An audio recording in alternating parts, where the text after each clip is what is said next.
we have Olinga Taid, who's the director at the Centre for Citizenship and Enterprise and Government, which is the world's biggest think tank on the movement of value. They have a staff of 200 people, and 30 of which are in blockchain. Would you please give Olinga a very warm welcome?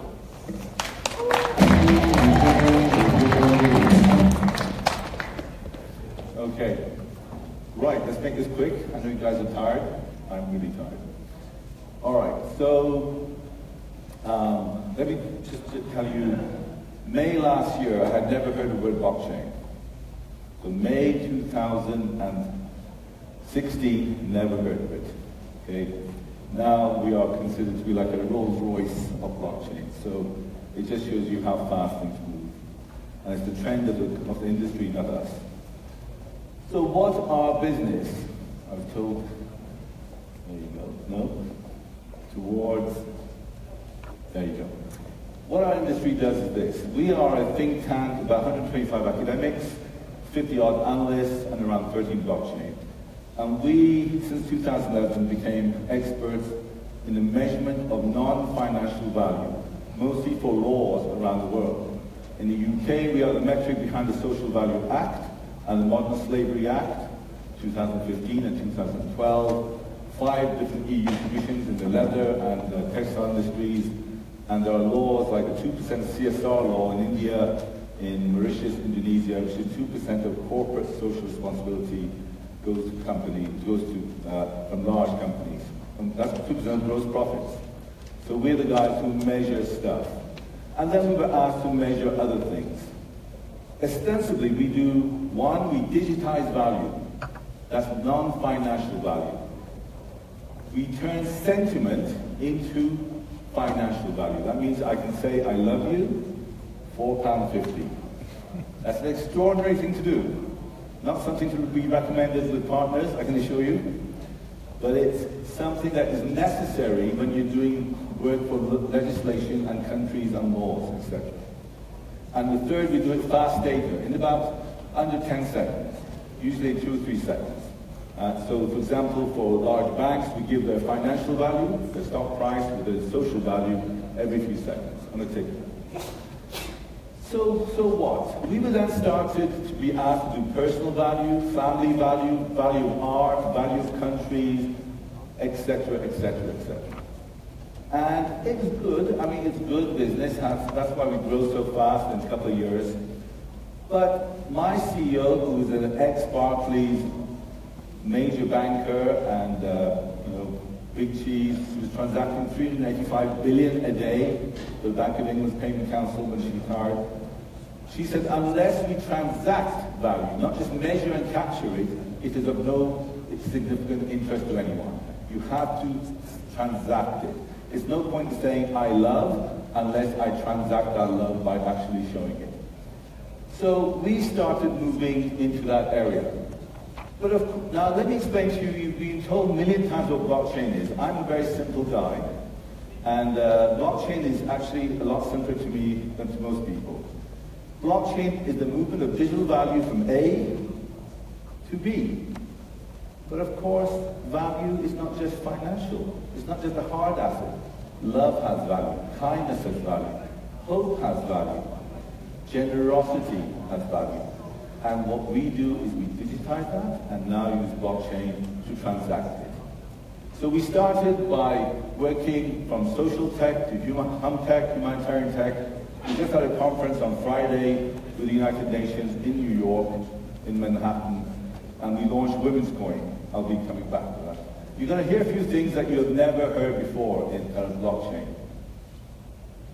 In the normal theoretical framework, and we have 8 white papers, and the 9th one is coming out shortly, and mostly you will not understand them because they're quite mathematical.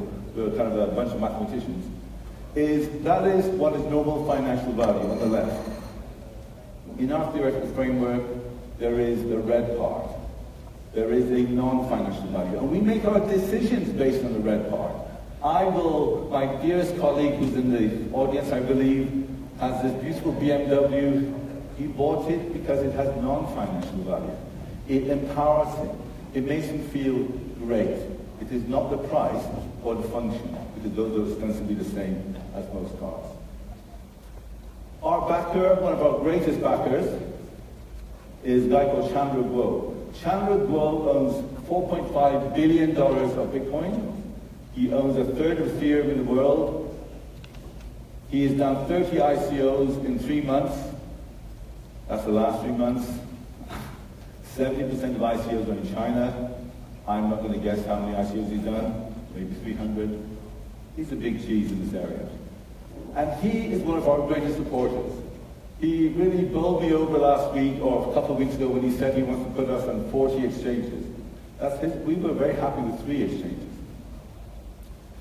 So, forget the blurb on the left. Our vision before blockchain is that we knew what is the currency of financial value is the dollar.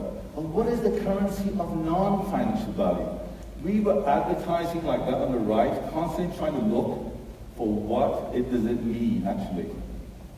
So we now have, where can we use it? We now have about 40-odd commissions. This is a little slightly old now. The biggest commissions are all over $1 million. The biggest commission we have is around 100 million pounds. The next one is 33.5 million. So Faithcoin, I was going to announce today that they were going to launch Islamic coin. That's the commission we received. That's 1.9 billion people. Transactable, cohesive, vibrant communities who believe are aligned in their value. And what we do is we measure that value as a second token, and thus we can transact the first financial token. The UN SDG coin is a UNDP coin. Women's coin we launched on Friday with Lady Bamford, who owned JCB, 2 billion figures, nothing to do with blockchain. On the left, that is a vision. It's a British company, big as Walmart, a retailer. Because we sold them this vision, that I wanted to go and do something good, like volunteering, and get credited, social credit. Look, I go down to my local shop, at Starbucks, I will transact $8 of cash and $2 of social credit. I will then go from there down Google Street. I will decide to buy here, not here, because this is a terrible company, unethical, and this one treats the staff well. I will buy this coffee, not that coffee, because this coffee is made by happy cows, a happy field, with happy children, and that one is made in modern slavery. To use values as a way. And in effect, that one is they want to reward 50% discount at the point of sale for carers. Of course, it's going to be mostly 20% discount. Providence, we are doing 2 big projects. One is the leather and textiles. That is tracking a product. That's a leather seat. Apparently, Aston Martin don't like people to know that several people died making leather seats. Leather is one of the most terrible things in terms of death in workplaces, because it's physical. You can't process it. And so you track from its birth. It was a living animal. Its financial value goes like an arc. It's skinned, etc. And then Louis Vuitton adds a badge to it. It's worth a lot, and then it comes down and it's in landfill. Its non-financial value, however, it was a living animal. It died in 2 years, not 40, because they killed it in 2 years because it's better for skin. And so that fluctuates, and nearly every year, every tannery, several people die in tanneries. Thank you. And then the last one is actually on we're developing an AI bot wallet, a wallet that can actually guide you, like imagine your wallet with Bixby or Alexa or Siri. Citycoin, we signed recently with 1,200 cities. That's the biggest cities in the world. The city mayors more than 1 million. That's, we're talking about local quantitative easing there. And I guess the right one is our 33.5 million. That's with Microsoft, Tata, British Telecom, Informa PLC, which is a FTSE 100 company, and that is with 15 universities around the world, EduCoin. So we have no time. We'll just skip through it. 5 white papers. As you know, most people don't do that many. We did a small ICO, which we finished on the 31st as a test ICO, because we have another 12 to 20 ICOs coming in 2018, but we needed to find out. Chandler has done maybe 300. We had never done an ICO. So we did it in the UK. We were the first ones to do it in the UK. We were successful. We completed it. We were very happy. We learned a lot. And then we brought out some other papers. The ninth paper is not out yet on the micro wallet. Okay, so we have around 92,000 members in our membership. We're quite a large think tank organization. We have a journal that comes out. We give free to our members, either in hard or soft copy, out there, or now on blockchain. And I guess let's talk about where we take it in the future, because now we've got a few minutes and I kind of want to focus on that. We had a few accolades. I gave a talk to the Pope, etc., etc. So these are the companies who commission us, big brands. Most of you would have drank or eaten or used their products, because non-financial value is becoming increasingly important in what we do. And we just received on the 2nd of October this year status 2 domain names, so we will be forming a university domain name, digital university in the UK next year. That was a big privilege for us. Okay, so offices around the world. We just formed a Zug one, and we're very happy with that. But I guess what I want to talk slightly in the last minute is about this. So we have got those commissions on the right, and this is BlackPoint was actually agreed this morning. So we took a risk. We sent a presentation a few days ago because we thought it would be there, and thankfully he came through for us. So that is backed by major stars like Rihanna, Oprah Winfrey, Jay-Z, Beyonce, etc. But to represent black values. So we were very happy with this kind of rainbow of value sets.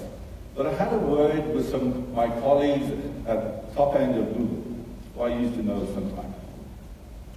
And they said, if you have a wallet with all that data about our values, not just where we shop, not just what we buy, but our value sets, do you know what Google, what Facebook would be paying for that wallet set, that data set? This wallet would represent what you actually believe in. Do you realize the value of the data? I didn't. So 2 weeks ago, I didn't. They say between $5 and $100. I have no idea. So we kind of decided now, and that's why I'm here today, that we will form a limited company, a private company, to carry on funding our not-for-profit. We don't take grants, we charge for everything we do. But a new one based in Switzerland that will contain all the data of those people. So even if we said we will get to 250 million in 3 years, which is a fraction of just the top 3 women, Islam, and black, so that is around 500 to something over £1 million value in that data. That's new to us. We've given ourselves 3 weeks to work it out, and we'll be returning to Switzerland to look for investors in that project. Ladies and gentlemen, thank you very much.